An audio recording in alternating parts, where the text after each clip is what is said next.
স্বচ্ছতা বজায় রেখে কাজ করার উপর গুরুত্ব দিলেন মুখ্যমন্ত্রী ডাক্তার মানিক সাহা। আজ প্রধানমন্ত্রীর মন কি বাত অনুষ্ঠান শেষে বক্তব্য রাখতে গিয়ে একথা বলেন তিনি।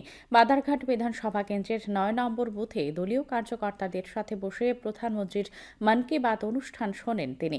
পরে বক্তব্য রাখতে গিয়ে মুখ্যমন্ত্রী বলেন, প্রধানমন্ত্রীর মন কি বাত থেকে অনেক কিছু জানা যায়।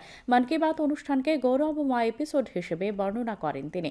এবারের মন কি বাত অনুষ্ঠানে আগামী প্রজন্মকে প্রধানমন্ত্রী দিশা নির্দেশ দিয়েছেন বলে তিনি উল্লেখ করেন। অনুষ্ঠানে বিধায়ক মীনা রানী সরকার, বাধারঘাট মণ্ডল সভাপতি সহ অন্যান্য কর্মকর্তারা উপস্থিত ছিলেন।